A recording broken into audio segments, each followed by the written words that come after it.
The Enchantress, she handles stuff good. She gives me more armor and she gives me attack speed, which is really, attack speed really is never bad. Doesn't help out the Jade set too much, but for most builds, attack speed is probably, you want that in because especially if you're using fire bats to generate fetishes, or if you're using a dart build, because the fetishes only shoot darts when you shoot darts.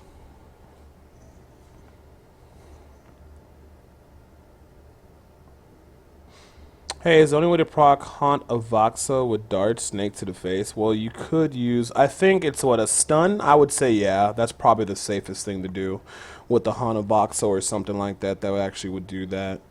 But there's other weird skills that you wouldn't think would, I think it be would be a stun, but it does. Like you wouldn't think Piranha's or Paranado counts as a knockback, but it is. So it triggers strong embraces. So you probably have to do some internal testing. That's what I would do whenever I'm not sure about something. I would test it. Anyways, let's go ahead and get on started with this. This is the infamous, overpowered, crazy, super cool Star Metal Kukuri build. Or not Kukuri, it's Kukuri. I just call it Kukuri. Reminds me of curry, which is delicious. Now I want some curry. Oh, well, anyways. Alright, basically, this build is an evolution of the Carnival build with Fire Bats build. Basically, if you guys don't know what that is you'll be using Fire Bats to generate fetishes, and then when you get to elites or certain big mobs, what you actually would do is you would start using your darts, and all the fetishes you made, they will all shoot darts. Now, before we get into this whole build and stuff, I gotta explain the basic things so you remember this. When you shoot darts with the fetishes, they're poison. Okay, so we got that covered. If you stop shooting, which you might have to in some situations if you're dealing with the wall or you have your guys on the staircase where you get a weird angle, it's physical. So when they're shooting darts, it's poison. When they're meleeing, it's physical. I have Tasker and Theo gloves on right now. The reason I'm using them because they're trifecta. They're really good. But they don't benefit from it. Why not? Well, if you read the description of Carnevil, they only shoot a poison dart when you shoot a dart, so it's all up on your attack speed. Now, if you have to start shooting darts because you get a Waller and you want them to start meleeing, not only will their damage be physical, but then they'll receive the bonus from the Tasker and Theos. So just keep that in mind and just remember that, because there might be a situation, at this tournament level I don't think so, but there are some situations where you don't want to shoot darts at a target, and that's because it's either reflect damage or it's walling you out and you can't land a shot on the target. Now, this is pretty much the in-game version. I got all the pieces done for this because this was the first build set I went after. So I probably will put out a T6 version of this video right away because, like I said, I pretty much completed this set. The only thing I'm looking to get, maybe, is level 70 versions of these Zunimasa pieces. And maybe better rolls on like the Storm of Jordan for the poison one I got. Or maybe even an elemental necklace. But like I said, that's besides the point. Alright, so Star Metal Kukuri reduces the cooldown of Fetish Army and Big Bad Voodoo 1 second each time your fetishes deal damage. We're using Carnival. We can control the fetish. We can direct the damage to certain situations so we can keep that cooldown low. We're running the 3-piece Zuni set, the offhand, the shoes, and the chest, so we can have a permanent Fetish Army out. We also have the Swampland Waters, which increase poison damage. Course Royal Ring of Grandeur, Poison Saj, Fleeting Strap for tankability. If you can run Witching Hour, that's good, but I like this one because I haven't got a Witching Hour yet, but this one's real tankable, or tankish, keeps me alive. Tasker and Theo because his trifecta is really good, and then plus it will help out my Raffle Protector, which is pretty cool, okay? The Shoulders of Ogdal's Power, the 2-piece set, I got the increased Fetish Army on that, and then I also got the Bracers, which are pretty nice. And then, of course, the Carnival, and I got End Vitality, crit % chance on that. I would have preferred End Vitality, crit % chance in the socket, but, you know, maybe I'll get a better one down the line. You never know. And then Golden Gorgon of Leoric. Now, if you do have a socket and a Carnival, you can put the Diamond inside to get a little bit of cooldown reduction, but that's up to you. Alright? And then Sunkeeper in my inventory, as always, because, you know, you get to those Rift bosses and you want to put them down, but in this situation, I don't even think I'll need to swap. Alright, so let's go ahead and take a look at the skills. Poison Dart. People say, Debo, why do you get Snake to the face? Well, it has a 35% chance to stun an enemy for 1.5 seconds, especially on high-level torments or just even moderate-level torments. When you could stun that Rift boss or stun the elite, it makes your life a lot easier, and then you can basically zerg them down pretty easy. Now, for the Piranhas, this is with Paranado. For a little bit of control, puts everything into 1 point, so I can just dart everything down. Defensive, we actually switched out for Jaunt because we don't really need to worry about mana. We got the Gargantuan. We're going to switch that from Bruiser onto Raffle Protector. That's going to be our elite killer in combination with Big Bad Voodoo. Technically, we don't really need to, but it does help with Raffle Protector and using him often. Fetish Armor with Legion of Daggers, so you get a total of 8 daggers. I know it says physical and I'm stacking poison. However, when I shoot the darts, they become poison.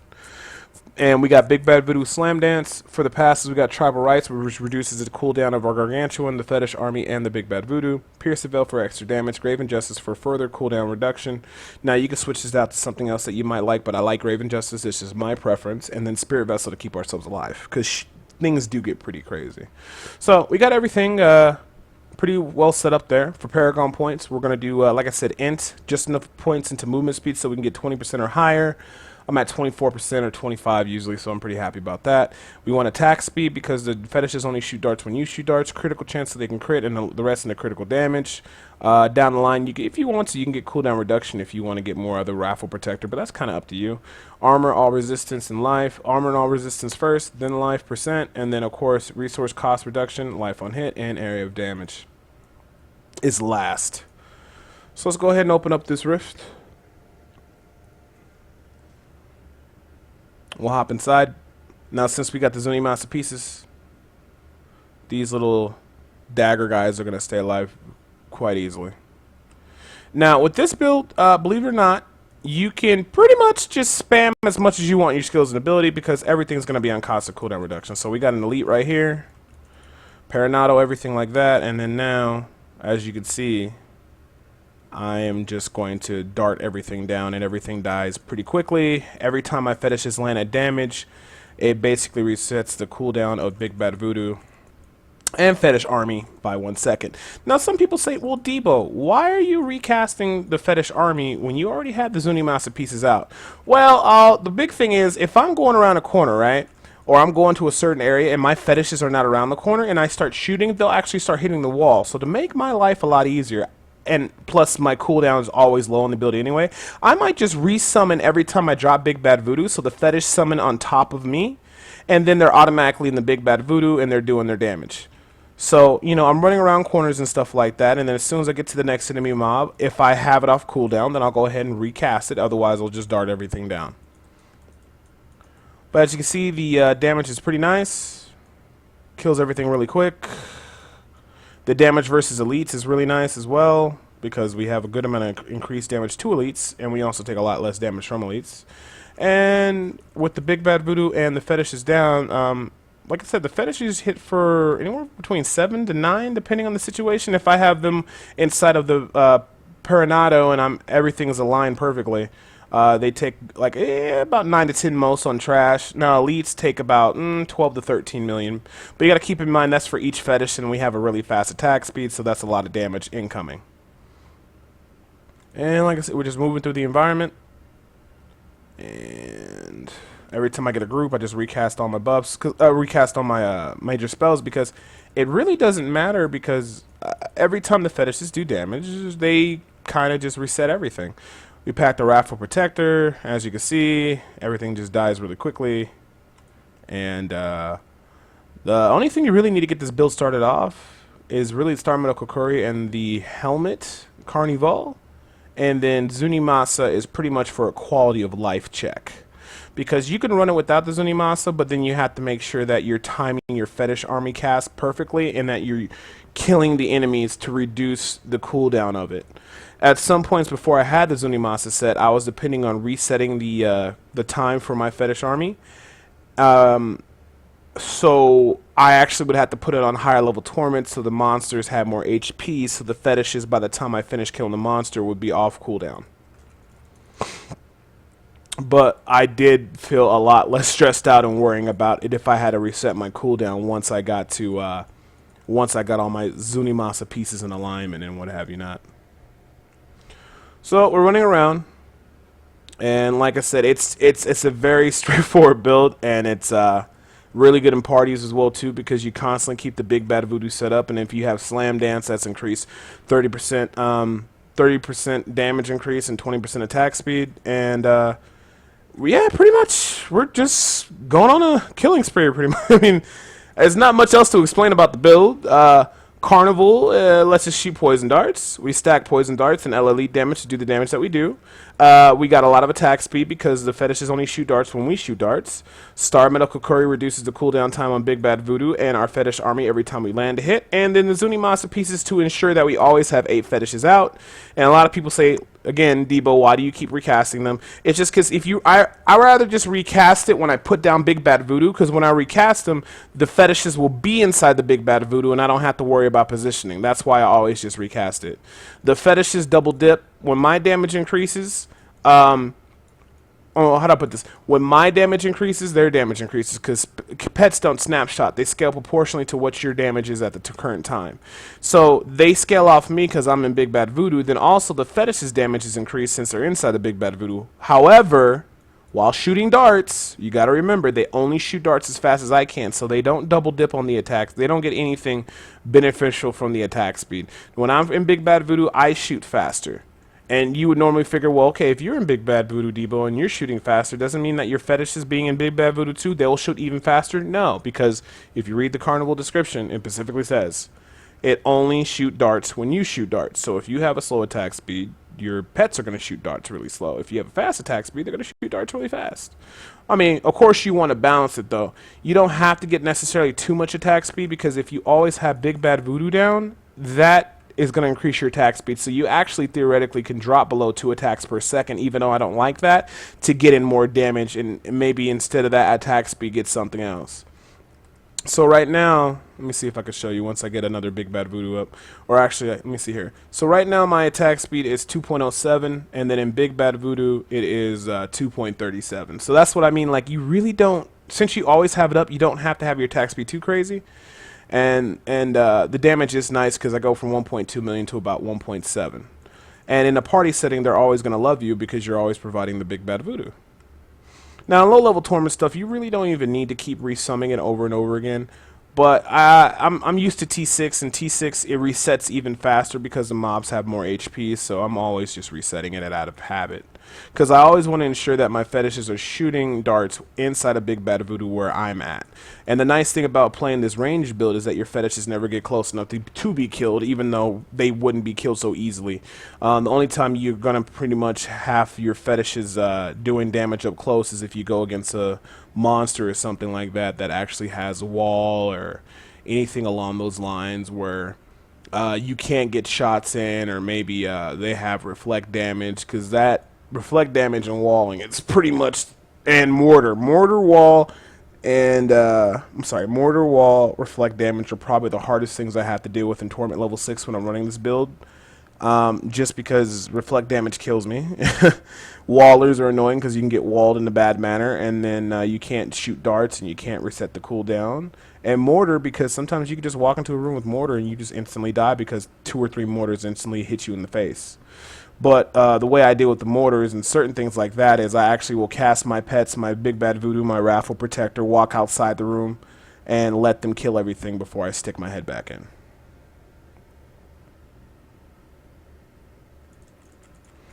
Alright, and we're getting closer to that wrist boss from being open or what have you not, or being summoned, so. But when you first start off with this build, you're probably just going to have the Carnival, and well, pretty much you just start the build off with the Carnival, and then you just kind of use fire bats to generate your fetishes, and on elites you use the poison darts to shoot everything down. And as you get the Zuni pieces and you get the Star Medical Curry and you start adding all these different elements to it, then it really starts to shine. And then the greatest I like about this build is that it has good damage and it has good support like roles as well too.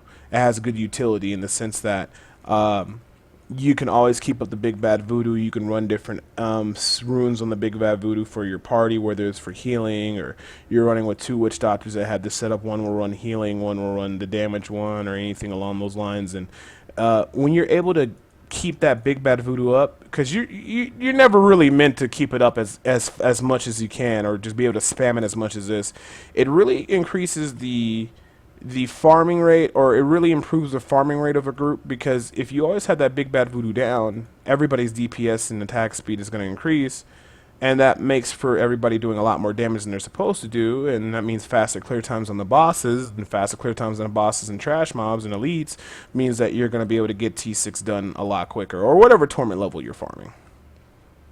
Alright, so once we get to this next boss guy, I am going to switch over to the, how do you say, the Sunkeeper. Does extra elite damage, which is very nice. So after this elite kill, it should spawn the Rift boss, we'll see. I don't know. Gotta be a little bit careful. All these enemies are coming out of nowhere. But we do have Spirit Vessel, so if we did take a death, it wouldn't be that bad at all. And the nice thing is when you have the cooldown reduction like you do, with Grave Injustice, like your Spirit Walk is usually always ready to go. Alright, so we're going to summon everything, put on my Sunkeeper, and we are going to focus her down. And Snake to the Face is going to stun her. And she's dead. So hope you guys like this build, and you know, reason why I put up all these different builds is just to show the different levels of Witch Doctor and what sets used for what and what correct kind of items that you should be using and what elements of that nature. So probably within the next month after I upload these videos, I'll be doing all these different builds on T6, so you hopefully in the next couple weeks I can find some of these last minute items to make my other builds on par of the level of which my Carnevil Poison Dart build is, so I can show all the different Witch Doctor major builds or sets that are at T6. And for you cold users out there, do not worry, I got a cold build in the works, but it needs a little bit more time. I need a cold Sage, and I got a lot of other things I got to add to it in Theorycraft, but for the most part, for all the Witch Doctor sets, they're pretty viable at T6. You just have to have the right items. You have to kind of play them correctly, or play them in a sense that actually does make sense, to complement one another. And like I said, the only thing I'm really still trying to get down is the cold build. But like I said, give me time, I'll figure it out, and then we'll have a T6 viable cold build. I'll do one video, well, because I got a cold build that works at T3. But getting that last stretch of the higher up torments, it caps out about T4, kind of T5ish. And a group setting in T6 is fine, but what I'm trying to do is get the build so I can run solo in T6. But I digress. As always, thank you for checking out my videos. My name is Debo, and I'll see you guys later.